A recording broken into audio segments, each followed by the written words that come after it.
Merci, Monsieur Bogman, et surtout bonne continuation dans votre thèse. En fait, de Cergy-Pontoise à l'Université de Sherbrooke, quand jeux en ligne et apprentissage font bon ménage, Christelle Lison.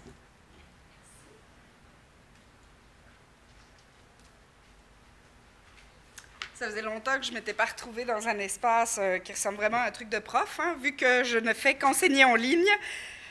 Disons que ma configuration est un peu différente de ce que je vis ici. Alors, juste peut-être pour vous introduire, au départ, j'enseigne la pédagogie aux profs d'université dans la vraie vie. Donc, les jeux ne sont pas la chose la plus facile à mettre en place avec des profs d'université. Mais ici, c'est une expérimentation qui a été menée en fait avec un collègue qui vient de France, qui s'appelle Eric Sanchez, et on a mis en place ensemble un projet de recherche qui est financé par le CRSH.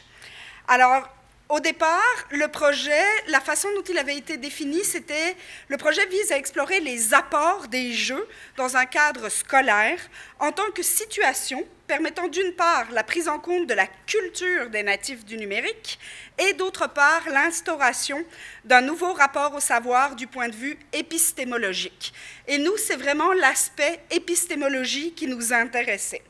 Alors, je vous présente un plan assez classique.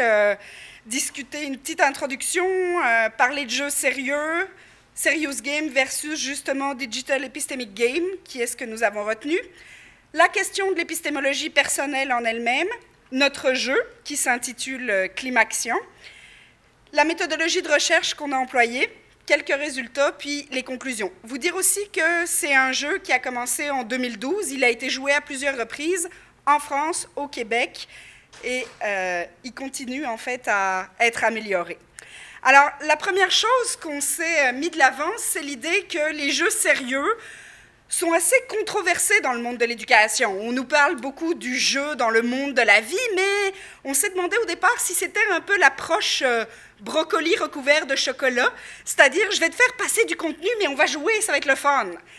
On s'est dit, waouh, ça c'est peut-être une chose avec laquelle on doit faire attention, parce que l'idée, c'était pas de dire aux enfants, ah ben c'est pas grave, on va faire comme avant, mais sous le couvert d'un jeu. Vous savez, Roland Villot, qui est un de mes collègues à l'Université de Sherbrooke, dit tout le temps, si tu veux empêcher un enfant de regarder la télévision, c'est pas difficile, tu fais un quiz après l'émission. C'est sûr, il la regardera plus, la télé. Donc notre idée, c'était justement d'éviter cette approche brocoli recouvert de chocolat, comme si c'était pas du brocoli. Alors, on s'est demandé l'expression « jeu sérieux »,« serious game », qu'est-ce que ça veut dire justement? Les définitions sont multiples, on trouve de tout et n'importe quoi entre jeu éducatif, jeu ludique, jeu ludo-éducatif, whatever. On s'est surtout penché sur l'idée du terme « jeu play » versus « jeu game ». Et là, on a, à travers la littérature, vu que le point commun qui les réunit, c'est le joueur, qui est un apprenant, mais qui ne fonctionne pas de la même manière des deux côtés.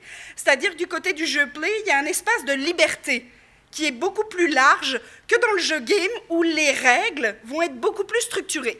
Donc, on s'est dit, ben nous, on veut déjà le présenter aux étudiants en disant, il y a une forme de règle qui va être placée dès le départ, et ça s'inscrit dans un cadre, dans un contexte, qui est le contexte scolaire.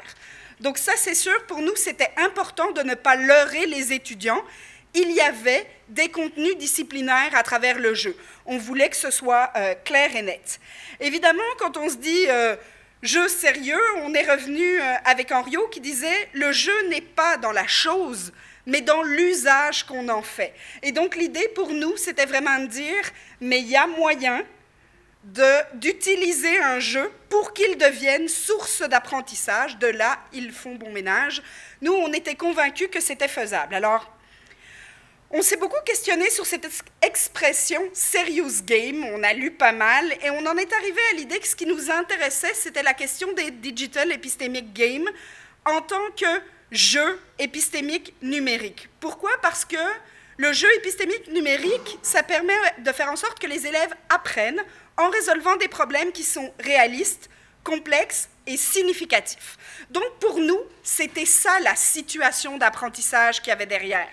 C'est-à-dire qu'on se situe réellement dans un espace où les élèves vont faire face finalement à ces situations qui sont des situations problématiques, qui sont réalistes. C'était important pour nous, c'est un facteur du côté ludique du jeu, et qui soit significative. C'est-à-dire qu'on voulait que ça colle à une certaine réalité qu'ils étaient susceptibles de rencontrer. Et en ce sens-là, on est parti sur l'approche d'Edgar Morin quand il parle de mettre les élèves face à des situations complexes. Et ça nous a amené à nous dire, ben, finalement, nos étudiants vont se retrouver comme des joueurs apprenants face à un jeu game. Pourquoi? Parce qu'ils vont mettre en place une action. Donc les joueurs vont être en action dans le jeu, mais il va y avoir quelque chose quand ils sont là. Et le quelque chose, c'est une forme de feedback, une validation qu'ils vont recevoir à travers le jeu. Validation sur le processus, validation sur les contenus, validation sur les modes de travail, le travail collaboratif. On voulait absolument démontrer qu'il ne s'agissait pas juste de jouer puis ça s'arrête là. Il y avait vraiment un aller-retour. Pour nous, c'était important. Et c'est dans cet espace d'aller-retour et de construction qu'apparaissent les interactions épistémiques. Cet espace, finalement, où il va y avoir une construction par les étudiants à travers leurs échanges. Alors, je dis étudiants, mais ce sont des élèves, puisque vous allez voir qu'on a joué au secondaire. Donc, cet espace, c'était l'idée que collaborer à travers un jeu faisait en sorte que les élèves allaient, finalement, apprendre quelque chose. Alors, vous le savez, on ne peut pas faire apprendre à quelqu'un, on peut mettre en place les conditions pour qu'il fasse un apprentissage, et c'était ça notre objectif, d'offrir le jeu comme étant une situation d'apprentissage qui leur permette de faire les apprentissages qu'on avait ciblés avec les enseignants. Alors, cet espace qu'est l'épistémologie personnelle, c'est un très grand champ, domaine de réflexion, il y en a un puis une autre de théorie, il nous a fallu faire des choix. Et le modèle sur lequel on s'est arrêté, on a progressé à l'intérieur de ça, celui que j'ai retenu pour cette présentation-ci, puisqu'on s'inscrit dans une partie des résultats, c'est le modèle d'Hoffer et Pintrich.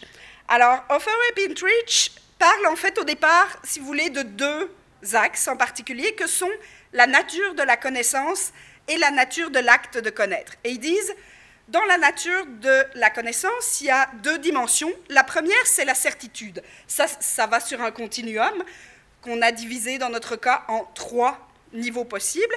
Et la certitude, c'est, d'une part, est-ce que les connaissances sont des choses stables, dont on peut être sûr? À l'autre bout du continuum, les connaissances sont tout le temps en construction, ça bouge. Si vous avez des enfants, vous savez comment, au départ, ils ont des invariants. Il y a des choses qu'ils croient qui sont vraies parce que papa, maman l'a dit. Et puis, tout d'un coup, il y a une grosse sphère de relativisme par rapport à ce que les parents nous apportent. C'est un peu ça l'idée. Deuxième élément de l'axe, c'est la simplicité. C'est la question de savoir si les connaissances peuvent vivre de manière unique ou indépendante versus si elles s'inscrivent de manière intégrée dans un tout. Ce qui n'est pas du tout la même chose, donc on passe d'une vision plus silo à une vision intégration. Sur le deuxième axe, on trouve la source. Est-ce que la connaissance vient toujours d'une autorité externe ou est-ce que les interactions avec les autres apprenants peuvent être source de création de nouvelles connaissances? Donc là aussi, est-ce que l'élève, en fait, voyait ça comme étant... Ça doit venir de quelque part qui est validé et qui n'est pas moi, qui peut être l'enseignant, qui peut être un site internet, qui peut être un parent, versus si moi je discute avec vous aujourd'hui, est-ce qu'on peut produire de la connaissance ensemble? Et le dernier axe, c'est celui en fait de la justification. La justification, c'est l'idée de savoir si la connaissance, c'est quelque chose que je l'ai entendu, donc c'est ça que je prends comme argument. Ça vient de quelque part, une observation ou une source, versus une justification argumentée à partir de plusieurs sources, plusieurs opinions, et une réelle défense de mon argumentation. Alors, c'était ça notre idée. Et pour ça, on est parti avec un jeu qui s'appelle Climaction, qu'on a mis au point avec des collègues didacticiens de sciences au départ, qui est un jeu en fait épistémique numérique sur la question du développement durable. Parce que le développement durable, c'est beaucoup plus complexe que ce qu'on peut penser au départ. Si je vous demandais le premier mot qui vous vient en parlant de développement durable, il y en a probablement 2 qui vont ressortir, recyclage et écologie. Or, le développement durable, on a un pilier écologie, on a un pilier économique, on a un pilier social. On se rendait compte que les étudiants étaient très peu informés des piliers du développement durable. Donc en 2012, on a proposé à 3 classes de jouer, 2 en France, 1 au Québec, des élèves qui ont 15-16 ans, donc qui ont déjà certaines représentations. Au départ, je ne vous cacherai pas qu'on voulait les amener à discuter entre eux, échanger, argumenter Québec-France.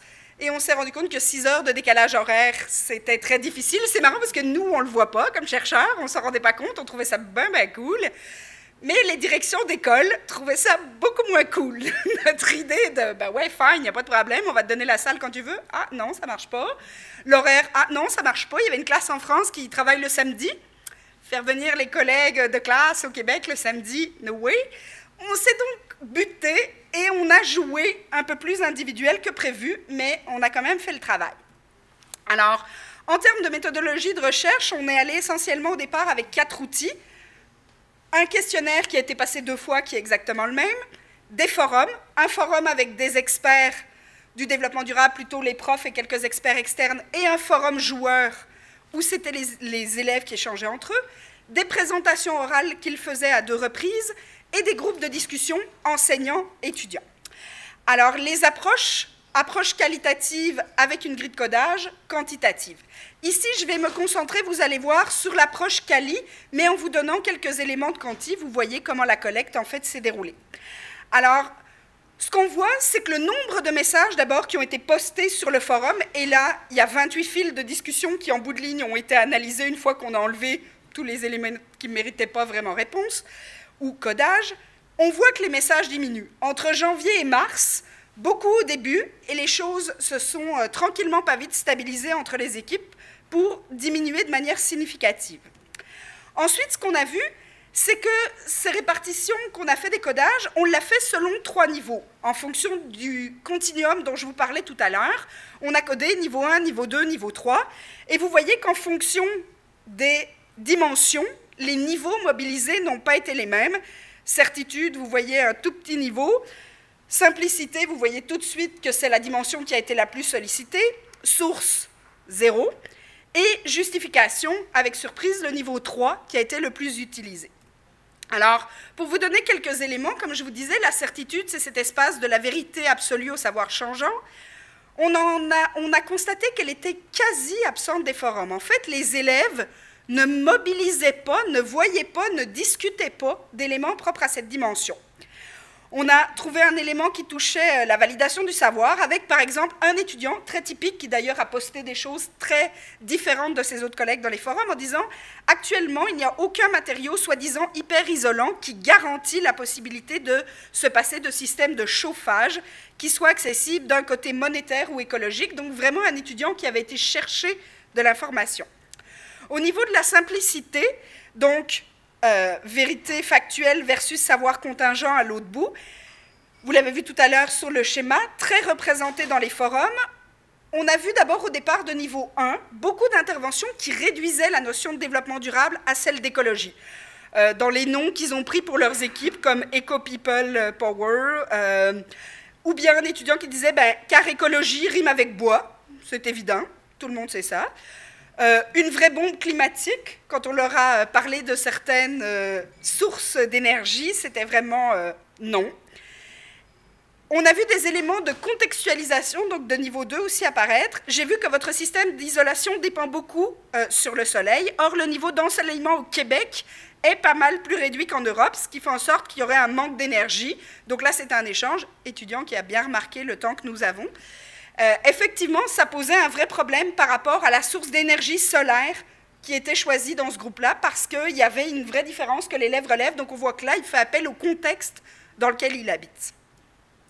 En termes de sources, dimension absente des échanges, ça nous a beaucoup questionné, c'est-à-dire qu'ils ne considéraient pas, quand on leur en a parlé dans les groupes de discussion, que ce qu'ils disaient, c'était de la création de connaissances. Ils disaient, non, c'est vous qui apportez de la connaissance, là, nous, on ne connaît pas ça assez. Donc c'est incroyable, on a constaté à quel point ils ont été habitués à ce qu'on leur fasse croire que ce qu'ils faisaient, ce n'était pas de la création de connaissances. Ça nous a beaucoup interpellés.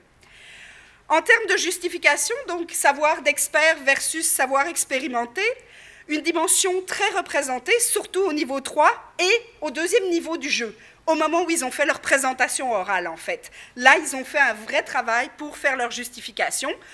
On a vu par contre du niveau 1, argument d'observation hors contexte, donc quelqu'un qui dit « Je ne sais pas pour le moment, nous allons faire des recherches, mais je tiens à vous dire que ce type de démarche est possible. Il y a des établissements en Finlande qui sont dotés de ce type d'isolation, mais c'est une observation qu'il a faite en le croisant, il n'y a pas plus d'arguments que ça. » L'étudiant nous disait « J'ai vu ça sur un site internet. » À l'inverse, des gens qui prennent en compte le contexte, comme il n'est pas inexistant, et de plus, la chaleur reste enfermée plusieurs jours dans la maison, donc même s'il n'y a pas de soleil pendant une semaine, la maison va avoir gardé beaucoup de chaleur, puisque les fuites dans la maison sont extrêmement minimes.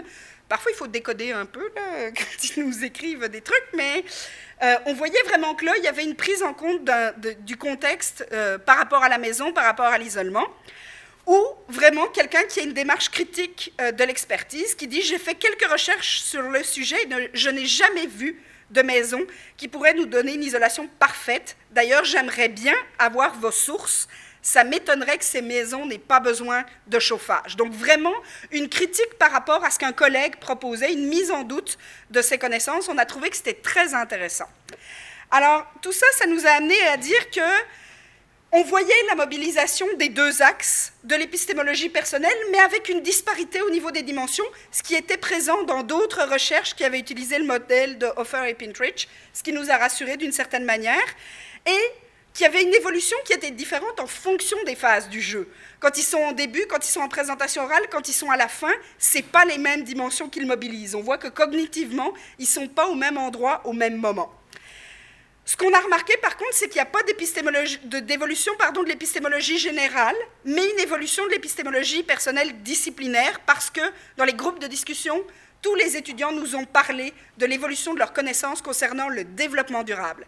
On pense que sur le général, il n'y en a pas eu, parce que 8 semaines de jeu, c'est trop court, en fait, pour voir une réelle évolution dans leur rapport au savoir.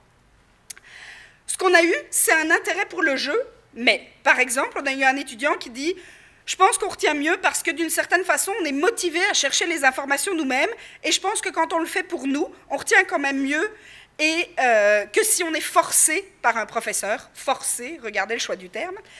Et l'autre, c'était une étudiante, elle dit « Je trouve que c'était pas mal d'énergie pour rien, là, pour vrai, là. » Elle vient de chez nous, vous l'aurez remarqué, avec 2 là, elle vient de chez nous certains. Et ça nous a interpellés, parce qu'on s'est dit, ben oui, mais pas pour tout le monde. Donc on s'est posé la question de comment amener le jeu pour faire comprendre aux étudiants l'intérêt du jeu. On a fait un travail pour beaucoup plus argumenter le choix qu'on faisait. Et ça nous a amené à dire, la situation d'apprentissage qu'on met en place, elle a un impact sur l'épistémologie personnelle, mais l'épistémologie personnelle du joueur a un impact sur la situation. Et c'est exactement la même chose dans le jeu. Qu'on soit dans le jeu play ou dans le jeu game, il va avoir un impact sur l'épistémologie de ce joueur et ce joueur va avoir un impact sur le jeu. C'est probablement pour ça en fait, qu'on trouve réellement une disparité dans la manière dont le rapport au savoir évolue quand on fait un jeu en ligne tel que celui-là. Voilà, merci beaucoup.